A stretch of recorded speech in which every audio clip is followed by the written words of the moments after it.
tu espacio en una experiencia digital. Transforma tu negocio en un recorrido virtual y permítele a personas de todo el mundo recorrer tus instalaciones desde su celular. Museos, hoteles, inmobiliarias y más. Lux.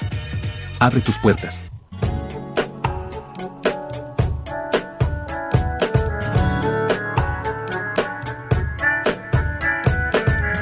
La primera impresión es lo que cuenta. Por eso, el ingenio creativo de Novocart está al servicio de su producto. Novocart, fábrica de envases de cartón, regalos empresariales, troquelados y embalajes. Mateu 1223, Ciudad Autónoma de Buenos Aires. Visítanos en www.novocart.com.ar.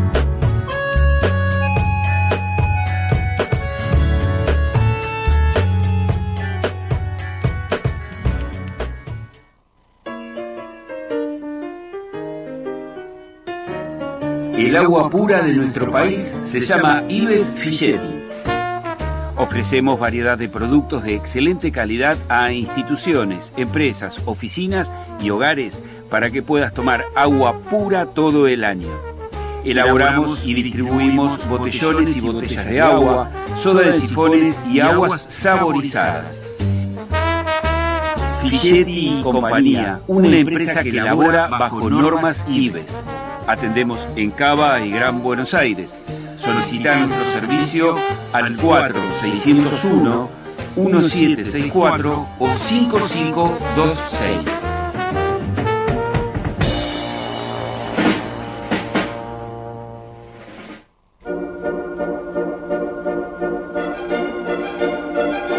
Con el compromiso de abastecer al mercado con un producto que satisfaga las demandas y necesidades más exigentes del mundo artístico, la firma Seurat ha logrado desarrollar una amplia gama de productos que se destacan por su excelencia y versatilidad. Seurat, el valor de la experiencia en las principales artísticas del país, atiende tus consultas en el mail ventas@seurat.com.ar.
Radio Hermes y Casa Museo Roberto Duarte, declaradas de interés cultural por la legislatura del Gobierno de la Ciudad Autónoma de Buenos Aires.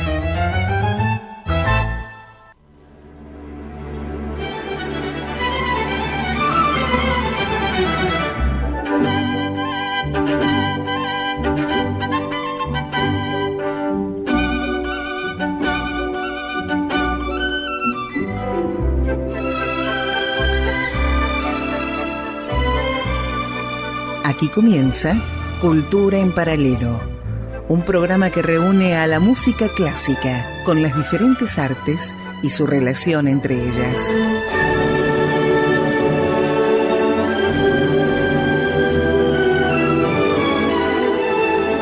Con la conducción y producción general de Marta Cora Elisat, acompañada por María Inés Grimoldi, María Ángeles Fernández Rajoy, Andrés Beretta, Ignacio Dotti, Marco Viqueira y un equipo de colaboradores especiales encabezado por Pedro Chemes.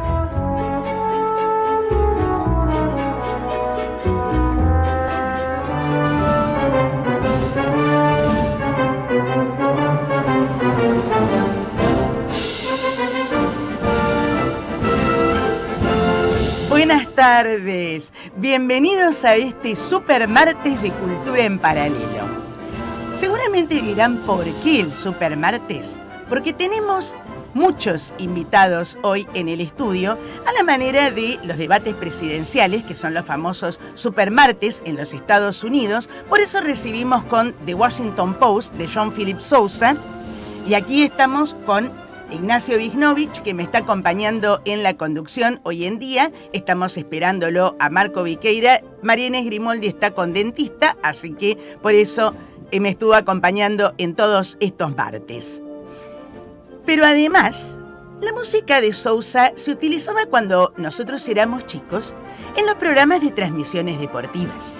Y esto es para recordarte que aquí, en Cultura en Paralelo, se juega el Mundial de la Buena Música.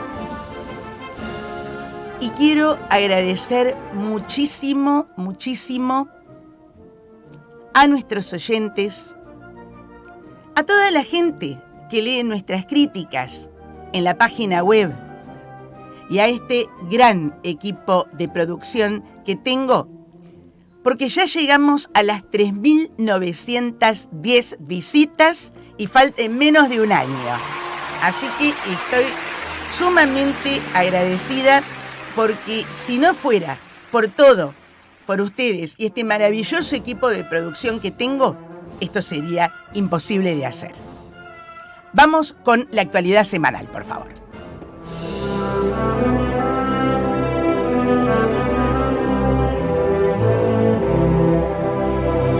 A continuación, presentamos la agenda de la semana en Cultura en Paralelo. Por favor, tomen nota de las actividades.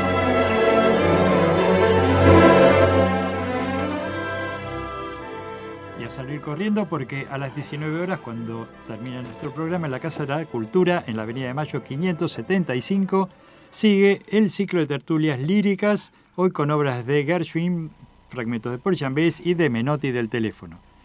Intérpretes Mercedes García Blesa, Emiliano Rodríguez y Florencia Caruso, la producción musical, como siempre, de Laura De Logu y los comentarios a cargo de Margarita Polini Saldívar. La entrada, como siempre, libre y gratuita, Avenida de Mayo 575, a media cuadra de Plaza de Mayo y casi enfrente del Cabildo. En el mismo lugar, pero en el Salón Dorado, donde quizás nos encontremos, se presenta el libro Puccini en la Argentina, una obra de Gustavo Otero y de Daniel Baracali Costas. Va a haber una presentación del coro de la Escuela Juan Pedro Esnaola en el Salón Dorado, Casa de la Cultura, Avenida de Mayo 575, también a las 19 horas, también con entrada libre y gratuita. Y a las 20 horas en el Teatro Colón, la función extraordinaria Sub-30 de I Capuletti e I Montecchi de Vincenzo Bellini, con la Orquesta y Coro Estables del Teatro Colón, dirección de Evelino Pidó y Miguel Martínez, puesta en escena de Pablo Maritano. En el elenco, Jacqueline Alivieri como Giulietta, Ekaterina Vorontsova como Romeo, Santiago Martínez como Tebaldo, Sergio Wamba como Capelio y Fernando Radó como Lorenzo. Para mañana, miércoles 1 de julio, a las 17:30 horas, en el Salón Dorado del Teatro Colón, dentro del ciclo de cámara, van a presentarse cuartetos de Smetana y Borjak, pero no mencionaron en la página web del teatro quiénes van a ser los intérpretes ni los cuartetos que se van a ejecutar. A las 20 horas, sí, en el Palacio Domingo Faustino Sarmiento, en el Auditorio Nacional, la Orquesta Nacional de Música Argentina Juan de Dios Filiberto, junto al Coro Nacional de Música Argentina, dirigidos por Ricardo Mazún, con el ensamble Luis Berger como invitados, un concierto imperdible en un homenaje a Domenico Cipoli, que es el gran compositor del barroco latinoamericano. Por último, a las 20 horas, una función extraordinaria en el Teatro Colón de I Capuletti Montecchi de Bellini, con el elenco titular encabezado por Yaritza Belis como Giulietta, Silvia Tro Santa Fe como Romeo, Joan Otea como Tebaldo, Nicola Olivieri como Capello y Fabricio Beggi como Lorenzo, la última representación de esta ópera en el Teatro Colón. Al día siguiente, seguimos en el Teatro Colón, a las 17:30 aquí en el Salón Dorado, dentro del ciclo de cámara, 12 violonchelos de Buenos Aires, con la dirección de Benjamín Báez. Solista, Marilú Pavón, soprano. Obras de Fauré, Piazzolla, Rudminsky y de Villalobos. El viernes 3 de julio, a las 20 horas, en el Centro Cultural Palacio Domingos Faustino Sarmiento, en el Auditorio Nacional, se presenta la Orquesta Sinfónica Nacional bajo la dirección del maestro Emanuel Siffert, el Coro Polifónico Nacional bajo la dirección de Fernando Tomé, actúa como solista la soprano Jacqueline Livieri para interpretar una obra en estreno de Alex Nante y la Sinfonía Dante de Franz Liszt. El sábado 4 de julio, a las 16 horas, en el Salón de Honor del Palacio Sarmiento, el trío Meridian, que está compuesto por Eduviges Picón en piano, Pablo Lavanda en violín y Ciro Belizome en violonchelo. A la misma hora, pero en la Facultad de Derecho, en la avenida Figueroa Alcorta y Pueyrredón, dentro del ciclo de los grandes conciertos, la banda Nazaret, dirigida por Carlos Garófalo, habrá obras de Leopoldo Mozart, Schumann, Scott Joplin, Gershwin, Piazzolla y Johann Strauss.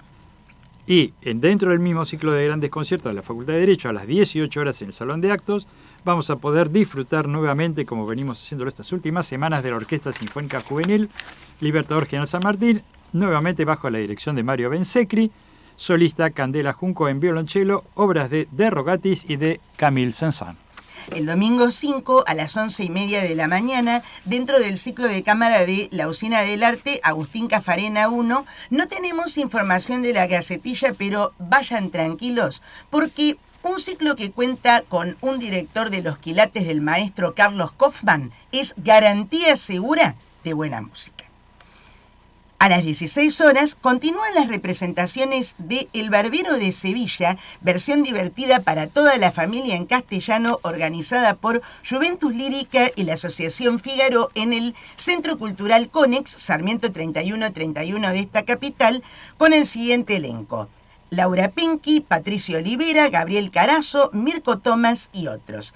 Y a las 19 horas, pero en el Centro Cultural Palacio Domingo Faustino Sarmiento, en el Auditorio Nacional, la Orquesta Sinfónica Juvenil Libertador General San Martín, dirigida por Mario Bensecri, repite el concierto que va a tener lugar el sábado 4 con el mismo programa que en la Facultad de Derecho.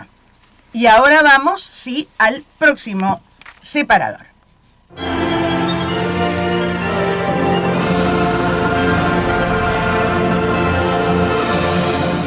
Y ahora se presenta el panorama de la cultura internacional de la mano de nuestros especialistas.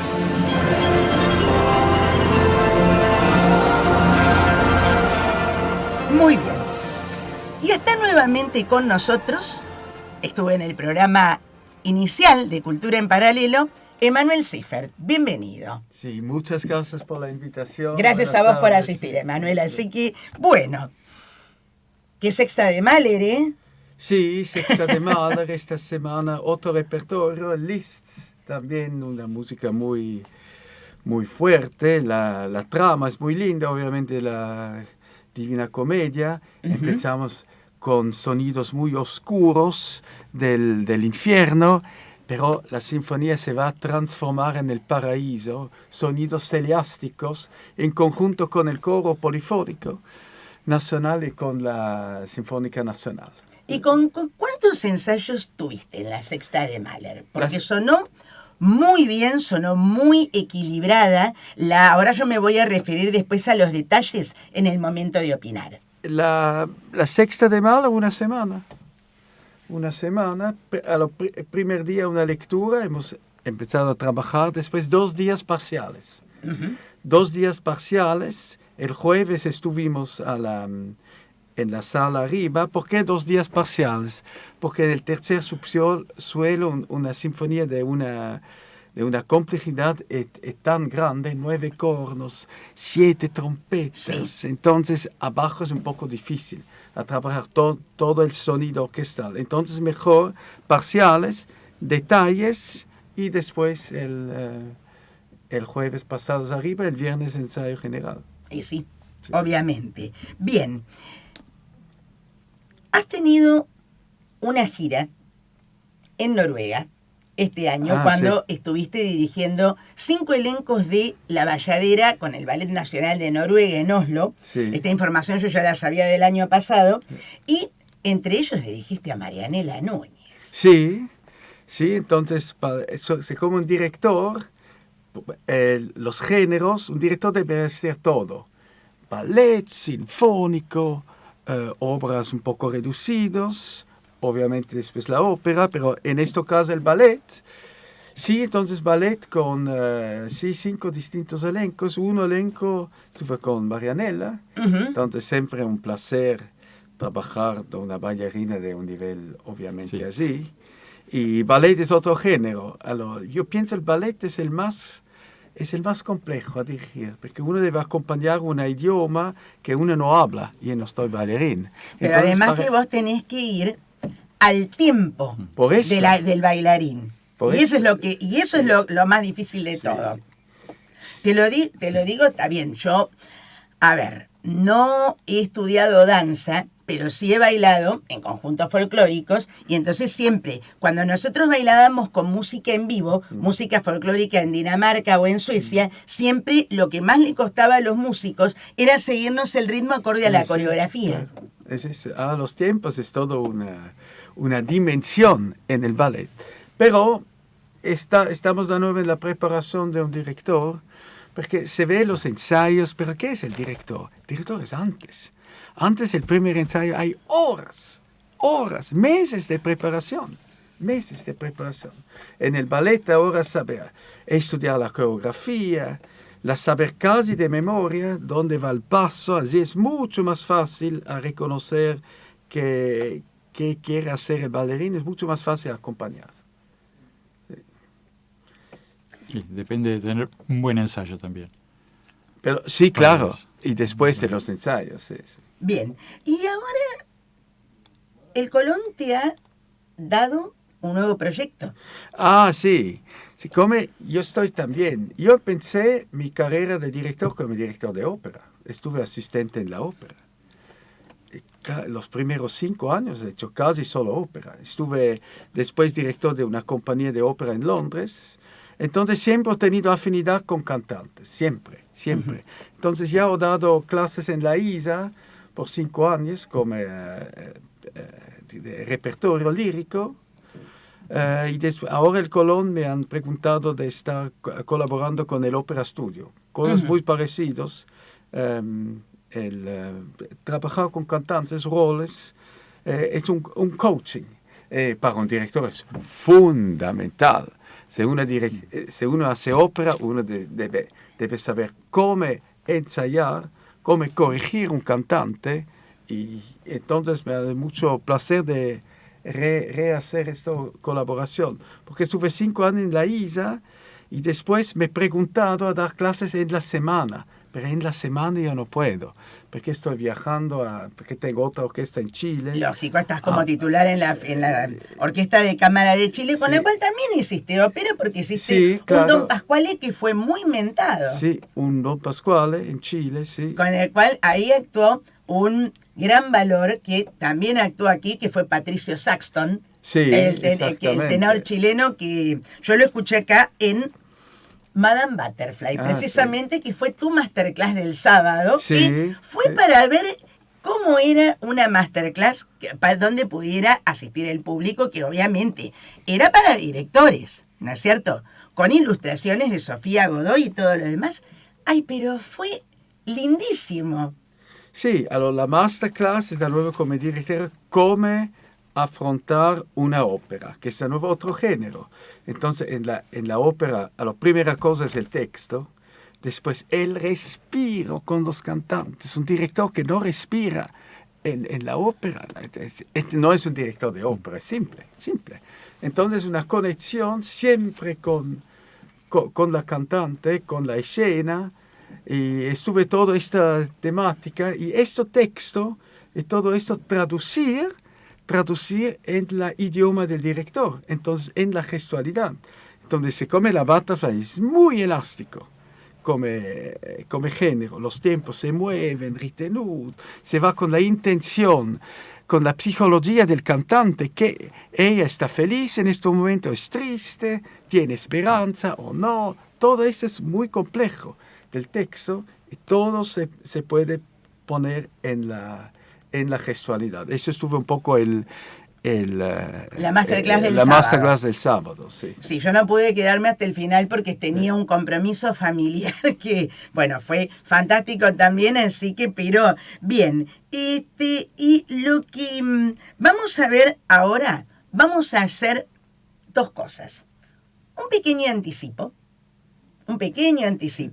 de lo que viene este viernes, y luego, a continuación, lo vamos a apreciar a el maestro Emanuel Siffert en acción unos añitos atrás.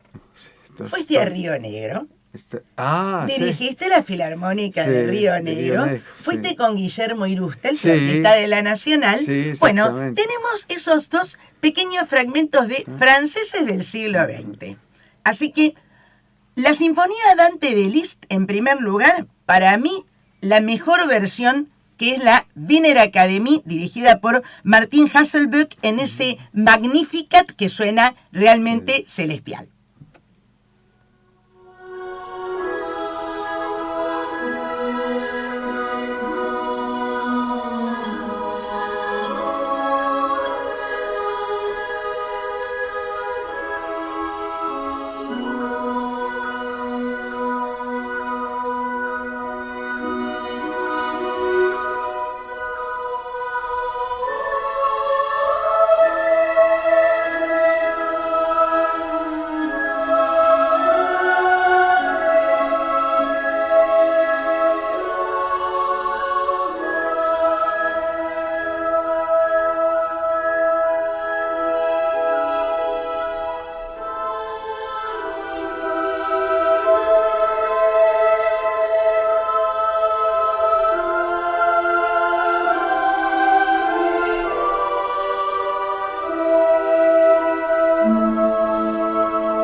Cultura en Paralelo se complace en presentar el personaje de la semana.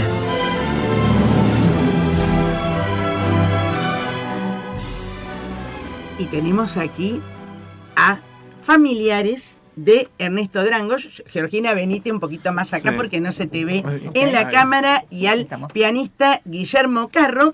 Y vamos a hacer un poquito una semblanza, porque ya hemos tratado este tema en un programa anterior, pero esta vez vamos a enfocar otro aspecto con los descendientes del compositor. Era un niño prodigio, nacido en Buenos Aires, hijo de padres alemanes, hijo de uno de los propietarios del almacén de música y depósito de pianos Drangos y Vines, que comenzó a estudiar piano con Colin a los 7 años, y en 1894 ingresó al Conservatorio de Música de Buenos Aires, donde tuvo por maestros a Julián Aguirre, Alberto Williams, Carlos Marchal y Luigi Forino, quien fuera su profesor de violonchelo, que fue un instrumento que usó para completar su formación. A los 9 años interpretó el concierto en do de Beethoven con la Orquesta de la Ópera, bajo la batuta de Pietro Melani en 1891, y un mes más tarde Ercole Galvani lo dirigió en el Teatro de la Ópera, y ahí fue donde Alberto Williams pidió su tutela. ¿Por qué? Porque tenía una gran precisión y comprensión rítmica. Y en 1897 viaja a Berlín con el propósito de perfeccionarse, pero como no contaba, porque era menor de 18 años, tenía que tener un talento excepcional, y el jurado le dijo: muy bien, interprete el clave bien atemperado de Bach. Y como tenía memoria fotográfica, ya solamente con leer la partitura fue suficiente como para que la interpretación fuera brillante, hasta tal punto que fue admitido y realizó cursos con Max Bruch y Joseph Joachim, nada más ni nada menos. En 1900 regresa a la Argentina para optar al Gran Premio Europa, que era una beca de 4 años de perfeccionamiento dada por la Comisión Nacional de Bellas Artes, obtenida mediante concurso público, y nuevamente en Alemania ahí estudia composición con Engelbert Humperdinck. Y paralelamente comienza a adquirir fama como compositor, como intérprete, por las giras que hizo por diferentes ciudades alemanas con la Filarmónica de Berlín, bajo las batutas de Joseph Joachim, Ferruccio Busoni y Eugene d'Albert. Pero y a pesar de ser un músico afamado en Europa, decide volver a la Argentina en 1905 porque sentía el deber de devolverle al país todo lo que le había dado, sabiendo que no iba a ser fácil la cosa. Escribió 32 composiciones divididas en 2 partes. Uno formado por obras de tendencia universal que ostentan el influjo del formalismo y el romanticismo germano de fines del siglo XX, y volcando recursos propios del impresionismo francés. Y el segundo, partituras de raigambre nacionalista, basadas fundamentalmente en giros melódicos y rítmicos de la música popular urbana y en menor medida del folclore pampeano. Fue el primer compositor argentino que escribió en 1912 un concierto para piano y orquesta, y la mayor parte de su obra está dedicada a dicho instrumento. Y compuso una opereta y una ópera, del cual solo se han representado fragmentos: La Gruta de los Milagros, opus 29, y Carnaval, opus 30, con textos de Ricardo Hicken y Víctor Mercante respectivamente. Y de esta última solo está la versión para el canto y piano, porque nunca se llegó a instrumentar. Y de las obras orquestales, la más conocida es la Obertura Criolla, opus 20, junto con Sueños de un baile y la Marcha Militar. Y la tenemos a Lucila Gandolfo y Georgina Ros Artalleta, bisnietas del compositor. Gracias por la invitación, Marta. Y qué lindo escuchar todo lo que contás de nuestro bisabuelo. Así es. Ahora, ¿cómo recuerdan ustedes como parientes a su bisabuelo? Ya que él fallece en 1925. Ustedes nunca jamás lo llegaron a conocer. No, ni nuestros padres lo llegaron a conocer. Exacto. Pero fueron las custodios de su legado. Bueno, la mamá de Georgina, Delia Ross, es la que se ha ocupado de mantener todo ese legado. Sí, siempre hacemos este chiste que cuando nos mudábamos era buscar una casa que tuviera cuartos para los chicos y un espacio para las músicas, ¿no? Porque el espacio para las músicas era todos los manuscritos, todas las partituras y demás, incluso el material de estudio de Drangos. Cuando escuchaba todo el recorrido que vas contando, escuchándolo todo junto, uno dice pensar que todo eso sucedió en 43 años, ¿no? Porque murió muy joven. Murió muy joven. Y toda esa primera parte que vas relatando y cuando contás que llega a Alemania, toda esa primerísima parte arranca a los 9 años. Exacto. Entonces decís, pucha, un niño prodigio con una memoria impresionante, y cada vez que uno va escuchando y todo esto es Pero bueno, nosotros lo vivimos, creo que vos también, Lucila, más allá de que mi madre fuera la que llevaba el legado del material físico, lo vivimos con total naturalidad. O sea, para nosotros teníamos un bisabuelo músico, mi madre sí, si bien fue la que siguió tocando piano, nuestra abuela era concertista y tocó muchas cosas de él y también... Y existía el Conservatorio Drangos. Además, nosotros empezamos tomando clases de piano con Luisita, que había sido alumna de Ernesto Drangos. Entonces, correcto, como que por ese lado también seguíamos recibiendo los genes, ¿no? Venían la parte música artística. Exacto, pero realmente, ¿no? Lo vivíamos como con toda naturalidad. Sí. Nos decían, bueno, sí, ahora vamos a ir al Colón porque se va a hacer un homenaje o se va a hacer algún... Y partíamos todos los primos vestiditos con nuestras ropitas de centro, como decíamos nosotros, porque nosotros vivíamos en provincia. En provincia. Y partíamos y ahí estaba el concierto y nosotros sentaditos escuchando y íbamos al Colón como si fuéramos a un otro programa con total naturalidad. Por eso creo que también al día de hoy lo vivimos de esa forma, ¿no?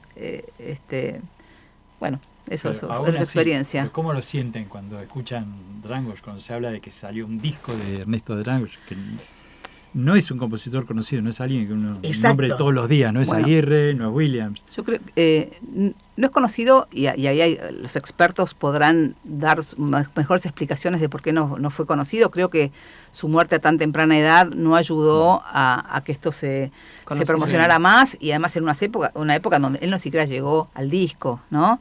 Entonces, todo lo que se pudo conocer es lo que se fue transmitiendo, y afortunadamente existen personas como Lucio Bruno Videla, que es rescatista así de la obra y de la música nacional, o de compositores, que se acerca a mi madre, creo que fue en el año 2001, con las fechas no soy muy buena, pero se acerca y empezó como a desempolvar todo esto, no por desempolvar porque no se usara, porque había cosas que circulaban, pero a medida que van sacando material y a medida que nosotros los vamos escuchando y a medida que se toca una pieza nueva, no nueva porque no se haya estrenado, sino porque vuelve al tapete, digamos, escuchamos esa música y nosotros, digamos, si bien nos hemos dedicado a otras cosas relacionadas al arte, porque Lucila es actriz, cantante y demás, sí. y yo me dedico a la productora de espectáculos, me dedico a la producción de espectáculos, tenemos mucha familiaridad con la música y estamos muy relacionadas y escuchamos esa música y realmente es maravillosa. Es muy emocionante. Es muy emocionante. No solamente escucharte leer sobre su vida, sino el concierto del homenaje de los 100 años el año pasado fue realmente ahora vamos emotivo. A eso. ¿Cómo se llegó a hacer este homenaje en el Salón Dorado del Colón? Que ahí fue donde me invitan a mí y ahí yo tomo contacto con ellas. Y es por eso estamos acá, haciendo cultura en paralelo. Sigo hablando yo, Luli, perdón. Sí, el loro. Ustedes son los que lo hicieron. No, lo hicimos entre todos porque fue un trabajo de familiar, digamos, pero por un lado vuelvo a Lucio porque siempre es el motorcito, ¿no? Y decíamos, se cumplen los 100 años de su fallecimiento, esto no puede pasar desapercibido. Él permanentemente está haciendo conciertos y tocando, y en el marco del centenario de su fallecimiento se tocaron muchas cosas y siempre. Entonces dijimos, bueno, pero Ernesto tiene que estar nuevamente en el Colón, que allí también hizo sus inicios y bueno, tuvo que ver también con la formación del Instituto Superior de Arte, donde somos egresadas tanto Lucila como yo. De la carrera de caracterización. Bueno, está bien. Sí, pero digamos, tenía que ver también con vivir ese mundo teatral. Y vivir en el Colón. Vivir en el Colón, ¿no? Salías de la clase y te ibas a los talleres a ver con qué podías ayudar. O meterte en cazuela a escuchar algún ensayo. Exacto. Claro, exacto. Obviamente.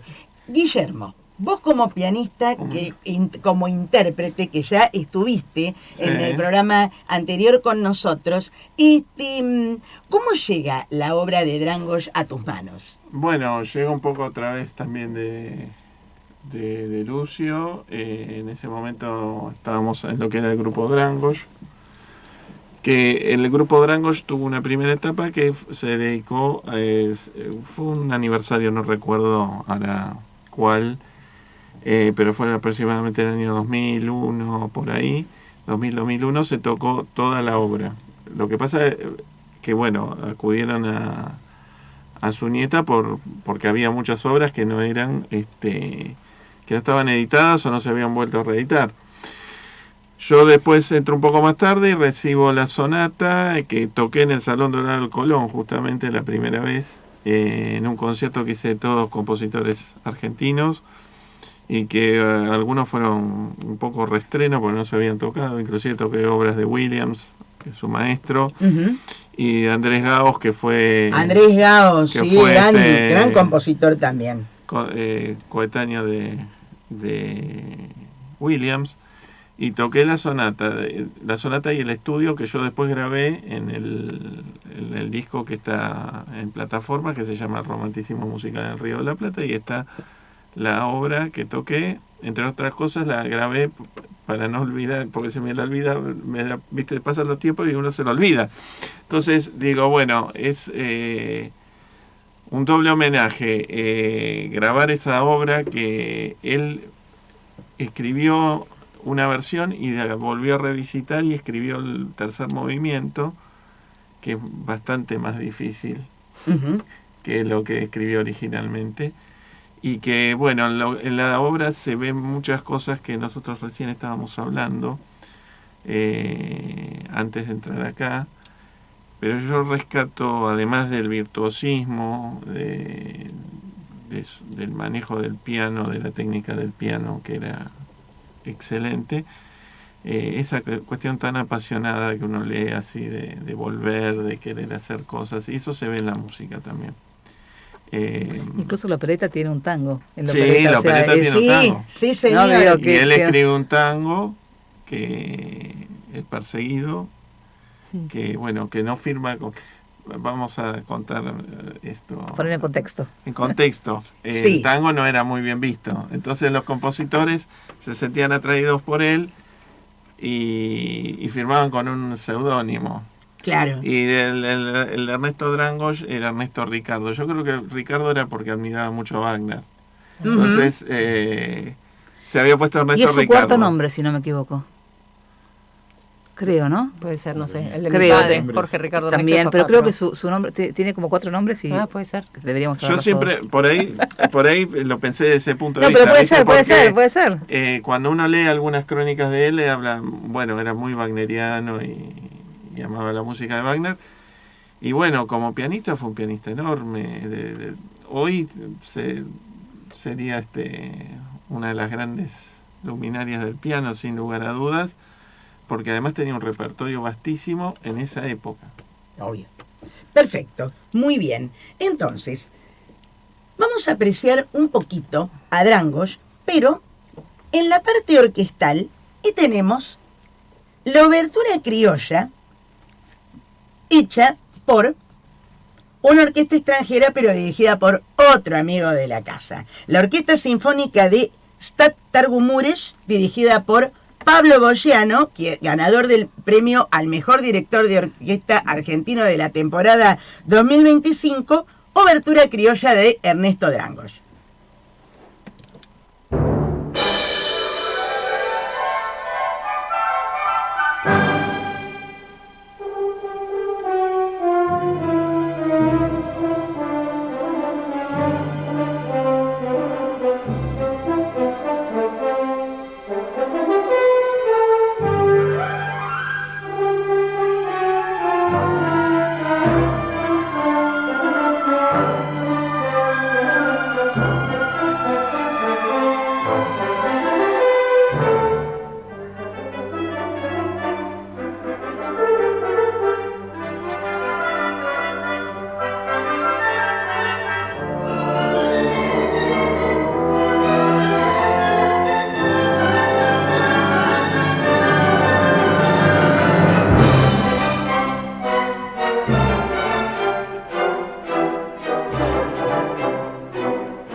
Y ahora, nuestra opinión sobre los espectáculos vistos y escuchados durante la semana desde una óptica integral.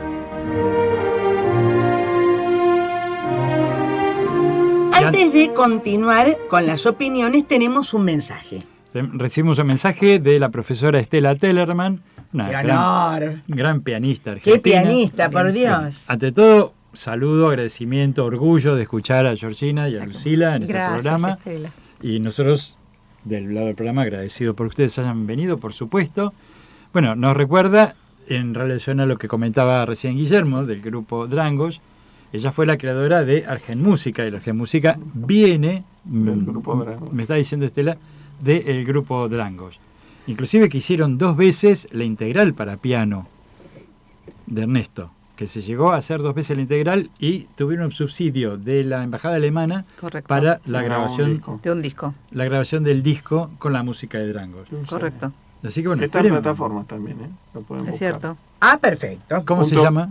No, está, búsquenlo, creo que se llama, no tengo el nombre exactamente, pero está en plataformas, en YouTube lo pueden encontrar y bueno. ¿Tapa marrón? No, eso tiene otra verde. tapa, tiene otra tapa. Y bueno, completar con el romanticismo musical en el Río de la Plata, que es el disco que edité el año pasado, en octubre. Hoy nos estamos acordando. Así que bueno.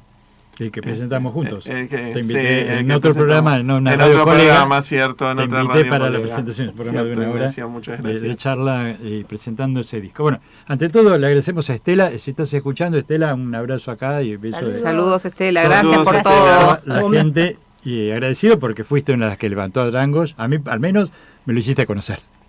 Bravo, gracias, Estela. Qué lindo, ida y vuelta que se ha generado acá este clima de supermartes en este estudio. Así que, bien.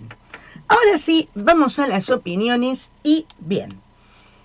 He visto y Capuletti y Montecchi en el Colón con segundo elenco, porque cuando solicité la acreditación debido a la cantidad de conciertos y cosas que había, no podía ir otro día que no fuera el miércoles 24, y entonces fui al debut del segundo elenco con Jacqueline Olivieri como Julieta, que fue muy buena, extraordinaria. Me gustó mucho la mezzosoprano rusa Ekaterina Vorontsova, que hizo de Romeo. Vamos a aclararle a la audiencia que y Capuletti y Montecchi de Bellini no está basada en la obra original de Shakespeare, sino en los escritos de Dal Porto, que a su vez están basados en la historia de Capuletos y Montescos de la Divina Comedia de Dante Alighieri. Entonces, ya fueron casi 300 años antes de que Shakespeare escribiera su obra. Y sobre eso se basa la ópera de Bellini.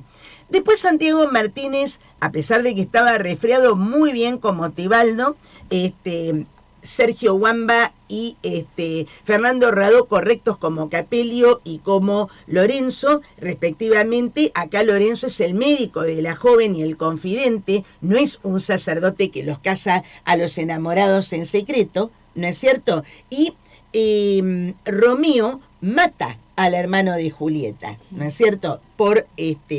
Y Tebaldo no viene a ser el primo, sino el pretendiente que le impone su padre para casarse. Después el resto de la historia del narcótico, el envenenamiento y la tumba, eso ya después es conocido.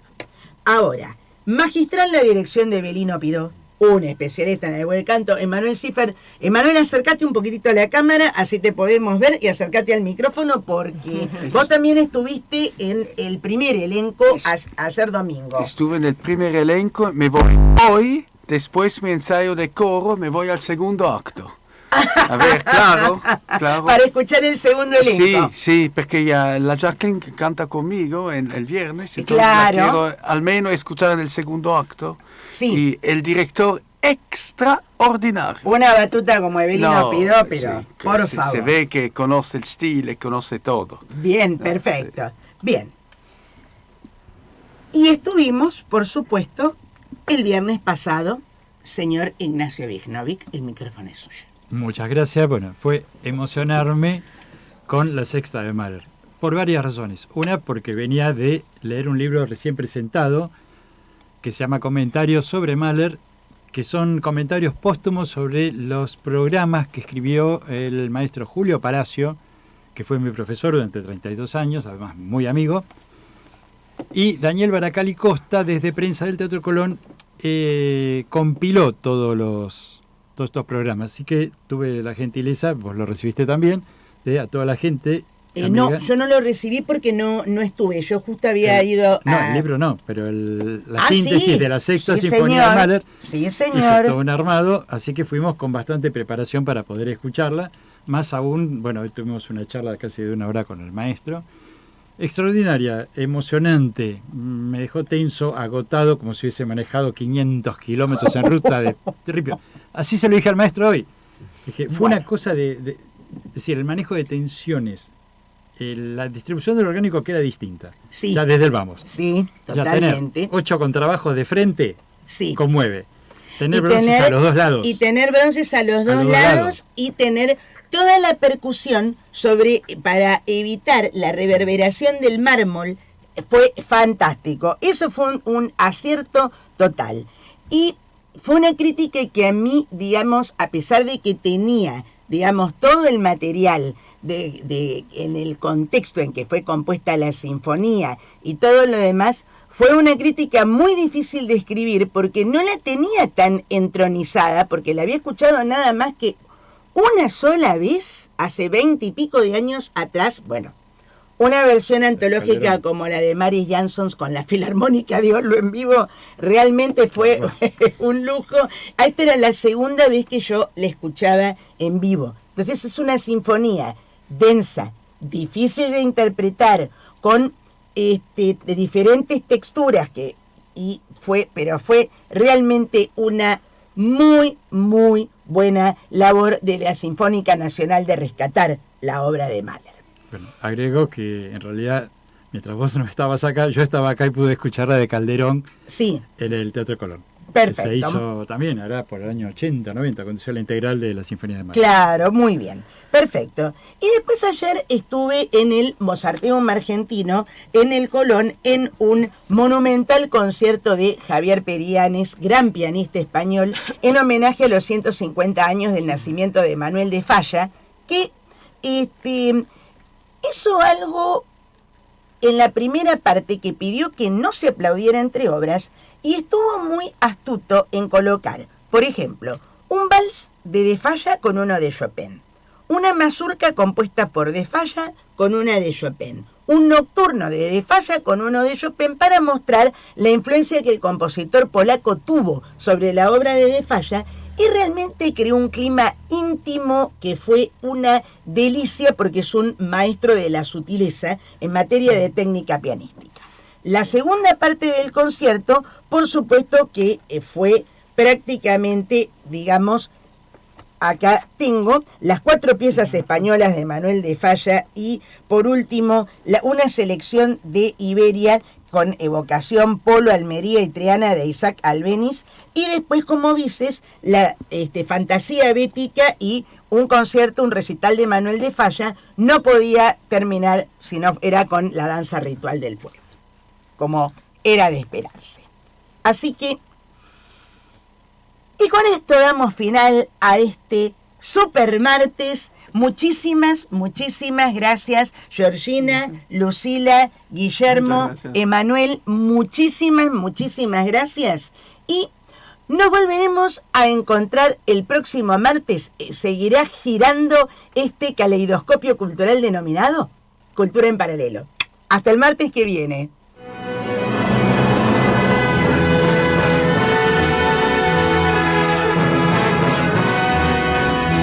Los esperamos el próximo martes de 18 a 19 horas para seguir haciendo Cultura en Paralelo por Radio Hermes, el hogar de la cultura.